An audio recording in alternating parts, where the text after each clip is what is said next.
వచ్చేసింది ఆడి శ్రావణం షాపింగ్ అంతటికి అతిపెద్ద కేజీ సేల్ తో పాటు up to 61% of 1+1 offers, combo offers ఇంకా మరెన్నో. CMR shopping mall. ఏడాదికి 2 లక్షల ఉద్యోగాలంటూ ఊదరగొట్టిన రేవంత్ సర్కారు అసలు నోటిఫికేషన్లు ఇవ్వకపోవడంతో ఓ నిరుద్యోగి ఎలుకల మందు తాగి ఆత్మహత్యయత్నం చేసుకున్నాడు. ఈ ఘటన ఏకంగా ఉప ముఖ్యమంత్రి ప్రాతినిధ్యం వహిస్తున్న మధిర నియోజకవర్గంలో చోటు చేసుకుంది. జాబ్ నోటిఫికేషన్లు ఆలస్యం కావడంతో మనస్తాపం చెంది ఖమ్మం జిల్లా ముదిగొండ మండలం న్యూ లక్ష్మీపురంలో గడ్డం వేణు అనే యువకుడు సూసైడ్ అటెంప్ట్ చేశాడు. సకాలంలో నోటిఫికేషన్లు ఇవ్వకపోవడం, కుటుంబ ఆర్థిక పరిస్థితులు, వ్యక్తిగత సమస్యలతో తనువు చాలిస్తున్నట్లు వేణు తన సూసైడ్ లేఖలో పేర్కొన్నాడు.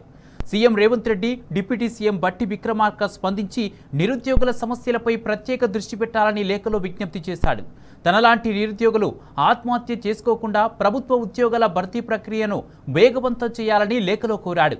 తన సూసైడ్ లెటర్ రాహుల్ గాంధీకి చేరే వరకు సోషల్ మీడియాలో షేర్ చేయాలని చెప్పిన వేణు ఆ లెటర్ను తమ గ్రామ నిరుద్యోగుల వాట్సాప్ గ్రూపులో పోస్ట్ చేసి ఆ తర్వాత ఫోన్ స్విచ్ ఆఫ్ చేశాడు. దాంతో కంగారు పడిన స్నేహితులు అతి కష్టం మీద వేణు ఎక్కడున్నాడో కనిపెట్టి హుటాహుటిన ఖమ్మంలోని ఓ ప్రైవేట్ ఆసుపత్రికి తరలించారు. ప్రస్తుతం వేణు పరిస్థితి విషమంగా ఉందని వైద్యులు తెలిపారు.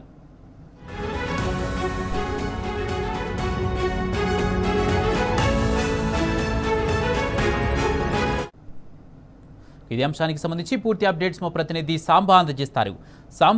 సాంబా, నిరుద్యోగి వేణు ఆత్మహత్యయత్నానికి గల కారణాలేంటి, కుటుంబ సభ్యులు ఏం చెప్తున్నారు, సూసైడ్ నోట్లో ఏం రాశారు, పూర్తి అప్డేట్స్ ఏంటివి? కుమార్, అత్యంత దారుణమైనటువంటి సంఘటన.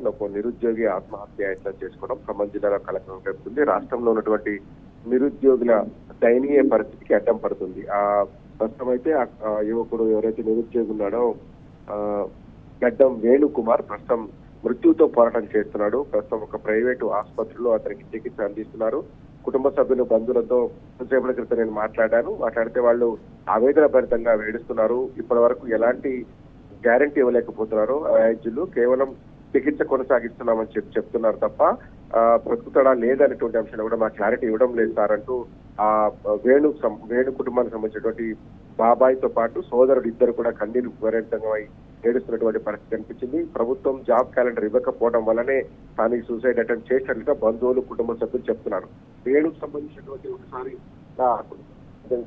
నిరుపేద కుటుంబం, తల్లి చంద్రకళ వికలాంగురాలు, తండ్రి ఈత కార్మికుడు. అతని రెకల్ కుటుంబం నటికొస్తుంది. ప్రస్తుతం వేణు గ్రూప్స్ కోసం ప్రిపేర్ అవుతున్నాడు. మహాత్మా గాంధీ లైబ్రరీ గ్రూప్ పేరుతో ఒక సోషల్ మీడియా గ్రూప్ లో ఈ నిరుద్యోగులంతా కూడా ఉన్నటి నేపథ్యం ఉంది. ఆ గ్రూప్ లోనే తాను సూసైడ్ చేసుకున్నట్లుగా, ఆత్మహత్యయత్నం చేసినట్లుగా వేణు తన ఆత్మహత్య లేఖను, అట్లాగే తన ఆత్మహత్య చేసుకున్నట్టుగా కన్ఫర్మేషన్ పోస్ట్ చేసి ఫోన్ స్విచ్ ఆఫ్ చేశాడు.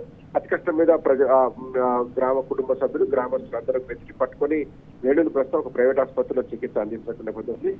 గవర్నమెంట్ అతను రాష్ట్రంలో సూసైడ్ లేఖ మొట్టమొదటి లైన్ లోనే రాశాడు. నా మరణానికి కారణం సరైన సమయానికి గ్రూప్స్ నోటిఫికేషన్ రాకపోవడమే. నేను గత 5 సంవత్సరాలుగా స్టేట్ లెవెల్లో గ్రూప్స్ కు ప్రిపేర్ అవుతున్నాను. మొత్తం మీద ఒకసారి గ్రూప్స్ ఎగ్జామ్స్ రాశాను. వెంటనే జాబ్ క్యాలెండర్ ఇస్తే ఇంకొకసారి గ్రూప్ అటెంప్ట్ చేసేటువంటి అవకాశం ఉండేది. అందుకే ప్రిపేర్ అవుతున్నాను. కానీ అలా జరగలేదు. ప్రతి సంవత్సరం జాబ్ క్యాలెండర్ ఇస్తే ఈ సమస్య ఉండకపోవచ్చు. జూన్ 2 సందర్భంగా గతంలో చిన్న నోటిఫికేషన్ విడుదల చేశారు తప్ప ప్రతి సంవత్సరం ఇస్తానటువంటి గ్రూప్ నోటిఫికేషన్ వచ్చే పరిస్థితి కనిపించడం లేదంటూ తన సూసైడ్ లేఖను రాశాడు. రాయడంతో పాటు స్పష్టంగా ఈ తన సూసైడ్ లేఖను ముఖ్యమంత్రి, ఉప ముఖ్యమంత్రి ఉద్దేశిస్తూ కొన్ని సూచనలు చేయడంతో పాటు రాహుల్ గాంధీకి చేరేలాగా ఈ సూసైడ్ లేఖను షేర్ చేయాలంటూ కూడా ఆవేదన భరితమైనటువంటి లేఖ రాశాడు. ఆ జాబ్ క్యాలెండర్ సంబంధించి మరికొన్ని అంశాలను కూడా తన సూసైడ్ లేఖలో స్పష్టంగా రాశాడు. జాబ్ క్యాలెండర్ ఇస్తామని మేనిఫెస్టోలో చెప్పడంతోనే నిరుద్యోగులంతా కాంగ్రెస్ పార్టీని గెలిపించాము. కాంగ్రెస్ గవర్నమెంట్ ఏర్పడింది. కానీ గత గవర్నమెంట్ లో మిగిలిపోయిన నోటిఫికేషన్ పూర్తి చేశారు తప్ప గత 2.5 సంవత్సరాలుగా జాబ్ క్యాలెండర్ ఇవ్వలేదు. జాబ్ క్యాలెండర్ ద్వారా ప్రతి సంవత్సరం నోటిఫికేషన్ విడుదలైతే నిరుద్యోగులు ఆత్మహత్య చేసుకునే పరిస్థితి వచ్చేది కాదు అంటూ తన ఆవేదన అంతా కూడా సూసైడ్ లేఖలో స్పష్టంగా రాసుకొచ్చినటువంటి పరిస్థితి కనిపిస్తుంది. గ్రూప్ 1, గ్రూప్ 2 కావచ్చు, ఇతర ఉద్యోగాలు గ్రూప్ 3 కావచ్చు, ఇతర గ్రూప్ 4 సంబంధించినటువంటి అంశాల్లో ఎస్ఐలు, పీసీలు ఇలా రకరకాల ఉద్యోగాలు ప్రభుత్వంలో పెండింగ్ లో ఉన్నప్పటికీ కూడా ప్రభుత్వం వాటిని ఐడెంటిఫై చేసి జాబ్ నోటిఫికేషన్ ఇవ్వకుండా, జాబ్ క్యాలెండర్ ఇవ్వకుండా ఇబ్బందులకు గురి చేస్తున్నారు. దానివల్లనే తాను సూసైడ్ అటెంప్ట్ చేశాను అని చెప్పి ఆవేదన భరితంగా చెప్తున్నారు. వేణు మహాత్మా గాంధీ లైబ్రరీ గ్రూప్ పేరుతో ప్రిపేర్ అవుతున్నాడు. ఆ గ్రూప్ లో కూడా ఎప్పటికప్పుడు పోస్ట్ చేసుకుంటారు, వాళ్ళు కమ్యూనికేషన్ చేసుకుంటారు. అటువంటి గ్రూప్ లో పోస్ట్ చేసి తను ఆత్మహత్య వ్యక్తం చేశాడు. నిరుపేద కుటుంబం మిషన్ భగీరథలో ప్రైవేట్ ఎంప్లాయీగా కొంతకాలంగా పనిచేస్తున్నాడు. తండ్రికి చేదోడు వాదోడుగా ఉండాలనేటువంటి ఉద్దేశంతో వేణు అక్కడ ప్రైవేటు ఉద్యోగిగా పనిచేసుకుంటూ అట్లాగే ఈ లైబ్రరీ గ్రూప్ లో చేరి పుస్తకాలు కొనుక్కొని ప్రభుత్వ నోటిఫికేషన్లు పడతాయి అన్నటువంటి ఒక ఆశతోని ప్రభుత్వం మీద నమ్మకంతో ఎట్లాగో జాబ్ క్యాలెండర్ ఇస్తామని మేనిఫెస్టోలో పెట్టారు కాబట్టి జాబ్ క్యాలెండర్ విడుదల చేస్తారని గత 2.5-3 ఏళ్లుగా ఎదురు చూస్తున్నటువంటి వేణు చివరికి విసికి వేసారి ఆత్మహత్య చేసుకున్నాడు. అక్కడ ఉన్నటువంటి స్థానికులు సొంత సోదరుడు చెప్తున్నటువంటి అంశం ఏంటంటే ఎలుకల మందు ర్యాట్ పేస్ట్ ను నీళ్లలో కలుపుకొని దాంతో పాటు 8 షీట్ల నిద్ర మాత్రలను కూడా తను మింగాడని చెప్పి చెప్తున్నాడు. అవన్నీ షీట్లను కలెక్ట్ చేసుకున్నాం. ఆ ర్యాట్ పేస్ట్ సంబంధించినటువంటి ఆధారాలు తీసుకొచ్చి ఆసుపత్రిలో వైద్యులకు ఇచ్చాం. ప్రస్తుతం వాటికి విరుగుడు వైద్యం చేస్తున్నట్లుగా చెప్తా ఉన్నారు. పరిస్థితి విషమంగా ఉంది. ఏమైందనేది కూడా 48 గంటలు గడిచే వరకు చెప్పేది వీలు కాదు అంటూ వైద్యులు చెప్తున్నారంటూ కూడా ఆ కుటుంబం మున్నీరుగా విలపిస్తా ఉంది. మొత్తం కుటుంబంలో తల్లి వికలాంగురాలు అయితే, తండ్రి గీత కార్మికుడు, ఒక సోదరుంటే ఆమెకు వివాహం చేశారు. ప్రస్తుతం రెక్కల కష్టం మీద బతుకుతున్న ఆ కుటుంబానికి ఎంఎస్సీ పూర్తి చేసి నిరుద్యోగిగా ఉన్నటువంటి గడ్డం వేణుకుమార్ ప్రధానమైనటువంటి ఆధారం. ఇప్పుడు అతను చావుల బతుకుల మధ్య కొట్టుమిట్టాడుతున్నాడు. అయితే సాంబా, అంటే డిప్యూటీ సీఎం బట్టి ఇలాకాలో ఒక నిరుద్యోగి సూసైడ్ అటెంప్ట్ చేశాడు. దీనికి సంబంధించి అధికార పార్టీ నుంచి ఎవరైనా స్పందించారా? ఏమంటున్నారు? దాదాపు ఇది జరిగి 2-2.5 గంటలు కావస్తున్నప్పటికీ కూడా ఎవరు దీని మీద స్పందించలేదు. దీని మీద రెస్పాండ్ అయ్యేటువంటి పరిస్థితులు లేదు. ఎందుకంటే ప్రభుత్వం గత 3 ఏళ్లుగా కూడా టీఆర్ఎస్ ఇచ్చినటువంటి నోటిఫికేషన్లను పూర్తి చేసి అవి తమ జాబులను చెప్పుకునేటువంటి ప్రయత్నం చేస్తుందని నిరుద్యోగులు అట్లాగే ఇప్పటి వరకు ఉద్యోగాల కోసం ప్రిపేర్ అవుతున్నటువంటి అభ్యర్థులందరూ స్పష్టంగా చెప్తున్నారు. కానీ ప్రభుత్వం బుకాయిస్తూ వస్తుంది. గత ప్రభుత్వం వేసినటువంటి నోటిఫికేషన్ కూడా తమ ఖాతాలో వేసుకుంటూ తాము ఇచ్చినటువంటి హామీను అమలు చేశామని చెప్పి తప్పించుకునేటువంటి ప్రయత్నం చేయడంతోనే నిరుద్యోగులు మరింత మనస్తాపానికి లోనవుతున్నారు, గురవుతున్నారు. ఎందుకంటే గత ప్రభుత్వం ఇచ్చినటువంటి నోటిఫికేషన్ గతంలో వాటికి సంబంధించినటువంటి పరీక్షలు పూర్తి అయిపోయినాయి. నోటిఫికేషన్ వాటికి కేవలం నియామక పత్రాలు మాత్రమే ఈ ప్రభుత్వం ఇస్తుంది. కానీ అవన్నీ కూడా తమ ఖాతాలో వేసుకున్నట్లుగా కనబడటంతో ఇంకా కొత్త ఉద్యోగాలు ఇచ్చేటువంటి నేపథ్యం లేదు, ఇచ్చేటువంటి పరిస్థితులు కనిపించట్లేదు. గ్రూప్ 1, గ్రూప్ 2 సంబంధించినటువంటి నోటిఫికేషన్లు ఇప్పట్లో వస్తాయనేటువంటి నమ్మకం కలగటం లేదంటూ వాళ్ళందరూ కూడా ఆవేదన వ్యక్తం చేస్తున్నారు. అందులో భాగంగా గతంలో కూడా చాలా మంది నిరుద్యోగులు ఆత్మహత్య చేశారు. కొంతమంది చనిపోయినటువంటి నేపథ్యం ఉంది, మరి కొంతమంది చావు బతుకుల్లోకి వెళ్లి బయటకు వచ్చినటువంటి నేపథ్యం ఉంది. ఇప్పుడు కూడా వేణు చేసినటువంటి ప్రయత్నం కూడా అలాంటిది. తను స్పష్టంగా ప్రభుత్వానికి కొన్ని సూచనలు, హెచ్చరికలు కూడా చేస్తున్నాడు. ఏటా మీరు చెప్పినటువంటి మేనిఫెస్టోలో ఏదైతే ప్రకటించారో ఆ మేనిఫెస్టోలో ప్రకటించిన విధంగా జాబ్ క్యాలెండర్ ఇచ్చినట్లయితే తనలాంటి నిరుద్యోగులు ఎవరు కూడా ఆత్మహత్య యత్నం చేసుకోరు. ఆ ఉద్యోగానికి ప్రిపేర్ అవుతారు, ఉద్యోగాలు సంపాదించుకునేటువంటి ప్రయత్నం చేస్తుంటారు తప్ప ఇచ్చినటువంటి హామీ నుంచి పక్కకి జరిగి గత ప్రభుత్వం ఇచ్చినటువంటి నోటిఫికేషన్లకు ఉద్యోగాలు పూర్తి చేస్తూ తామే ఆ ఉద్యోగాలు ఇచ్చినట్టుగా చెప్పుకోవడం అనేది నిరుద్యోగులను మరింతగా కొంగదీస్తా ఉంది. ఎందుకంటే కొత్త ఉద్యోగాలు ఎప్పుడైతే కొత్త నోటిఫికేషన్ల ద్వారా మాత్రమే వచ్చేటువంటి అవకాశం ఉంటుంది. పాత నోటిఫికేషన్లలో ఇప్పటికే ఆ నోటిఫికేషన్లు ఇవ్వడం, దానికి సంబంధించినటువంటి దరఖాస్తు ప్రక్రియ పూర్తి కావడమో, లేకపోతే దానికి సంబంధించినటువంటి ఎగ్జామ్స్ పూర్తి అయిపోయి నియామక పత్రాలు పెండింగ్ లో ఉండటమో, లేదంటే అన్ని జరిగిన తర్వాత కోర్టు కేసులలో ఉండటం వల్ల ఆగిపోవడమో, ఇటువంటి కారణాల చేత గత నోటిఫికేషన్లు ఆగిపోయి ఉంటాయి తప్ప ఇప్పుడు కొత్తగా నిరుద్యోగులకి, ఈ ప్రభుత్వానికి ఓటేసిన నిరుద్యోగులకి ఎవరికి కూడా అవి ఉపయోగపడినటువంటి పరిస్థితి. కాబట్టి వాళ్ళందరూ కూడా ఆత్మహత్య చేసుకునేటువంటి పరిస్థితిలో ఉన్నారు. ప్రభుత్వం మీద విసికి వేసారిపోయారు. సాక్షాత్తు డిప్యూటీ సీఎం బట్టి విక్రమార్క ప్రాతినిధ్యం వహిస్తున్నటువంటి మజిలీ నియోజకవర్గంలోని ముదిగొండ మండలంలో ఈ ఘటన జరిగింది. ఇలాంటి ఘటనలు అనేక చోట్ల జరుగుతున్నాయి.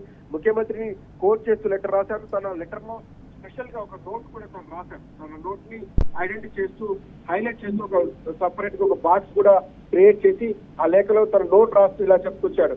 డిప్యూటీ సీఎం బట్టి విక్రమార్క గారికి, సీఎం రేవంత్ రెడ్డి గారికి, రాహుల్ గాంధీ గారికి చేరే వరకు షేర్ చేయండి అంటూ తను ఈ ఇష్యూని రేజ్ చేయాలనుకుంటున్నాడు. దాంతోపాటు సోషల్ మీడియా ద్వారా ఈ ఇష్యూని బాధ్యతగా భావించి ప్రభుత్వానికి తెలిసేలాగా ప్రచారం చేయాలని చాలా మందికి తను విజ్ఞప్తి చేసినటువంటి పరిస్థితి కనిపించింది. అంటే తన ఆత్మహత్య యత్నం ద్వారా కావచ్చు, తనకు జరిగినటువంటి అన్యాయం ద్వారా కావచ్చు, ఈ ప్రభుత్వాన్ని మేల్కొల్పాలన్నటువంటి అభిప్రాయానికి వేణు వచ్చినట్టుగా కనపడతా ఉంది. ఈ రకంగా సోషల్ మీడియాలో కావచ్చు, ఇతర మీడియా అంశాల్లో కావచ్చు, దీని కొద్దిగా హైలైట్ చేస్తే కనుక ప్రభుత్వం నోటిఫికేషన్ ఇస్తుందేమో అనేటువంటి ఒక ఆశ వేణులో కనిపించింది. తను రాసినటువంటి సూసైడ్ లేఖను స్పష్టంగా క్షుణ్ణంగా చదివితే ఇదే అంశం అర్థమవుతుంది. కానీ ఇప్పటివరకు ప్రభుత్వం నుంచి కావచ్చు, అధికారుల నుంచి కావచ్చు ఎలాంటి స్పందన లేదు. కాబట్టి తను ఈ పరిస్థితికి ఒడిగట్టాల్సినటువంటి నేపథ్యం ఏర్పడింది అనుకోవచ్చు. ప్రభుత్వం గుండెల నిండా నిరుద్యోగి కన్నీటి వెనుక ఉన్న గాథలు, నేటి తరం గుండెల్లో ఉన్న నిత్యం కదిలించే వరకు నా కవిత్వము నా లేఖ పనిచేయాలంటూ అతను ఈ లేఖను ముగించాడు. సో అదే అతను ఎంత ఆవేదన భరితంగా ఉన్నాడు, ఎంత తను ప్రభుత్వంని నమ్మి ఎంత ఓటు వేస్తే ఎట్లా నట్టేట ముంచారనేటువంటి విషయాన్ని స్పష్టంగా మనం గమనించవచ్చు. ఇన్ని రకాలు చేసినప్పటికీ 3 ఏళ్లుగా ఒక నోటిఫికేషన్ కూడా ఇవ్వకపోవడంతోనే నిరుద్యోగుల్లో ఈ రకమైనటువంటి ఆవేశాలు, అట్లాగే ఒక రకమైనటువంటి నిరాసక్తత, నిర్వేదం కనిపిస్తున్నట్టుగా స్పష్టమవుతా ఉంది కుమార్. కాబట్టి ప్రభుత్వం ఇప్పటికైనా స్పందించి ఎవరైతే నిరుద్యోగులు కోరుతున్నారో, ఇవాళ ఇప్పటికీ కూడా హైదరాబాద్ అశోక్ నగర్ చౌరస్తాలో ధర్నాలు జరుగుతున్నాయి, అట్లాగే ఇందిరా పార్క్ దగ్గర ధర్నాలు జరుగుతున్నాయి. జిల్లాలలో కూడా నిరుద్యోగులు అట్లాగే వివిధ విద్యార్థి సంఘ నాయకులు పెద్ద ఎత్తున ర్యాలీలు, నిరసన కార్యక్రమాలు కొనసాగిస్తున్నారు. లైబ్రరీల వేదికగా నిరసన కార్యక్రమాలు కొనసాగిస్తున్నారు. ప్రభుత్వాన్ని డిమాండ్ చేస్తున్నారు, ఏదైతే మేనిఫెస్టోలో చెప్పారో ఆ మేనిఫెస్టోలో చెప్పినటువంటి జాబ్ క్యాలెండర్ ప్రకటించండి, ప్రభుత్వంలో ఖాళీగా ఉన్నటువంటి పోస్టులను నోటిఫై చేయండి, ఆ నోటిఫై చేసినటువంటి ఉద్యోగాలకు దశల వారీగా క్యాలెండర్ ప్రకారంగా ఎప్పుడు ఏ ఎగ్జామ్ నిర్వహిస్తారు, ఎన్ని ఉద్యోగాలు ఖాళీలు ఉన్నాయి, ఎన్ని భర్తీ చేస్తారన్నటువంటి అంశాన్ని ప్రకటిస్తే కనుక నిరుద్యోగులకు భరోసా వస్తుంది.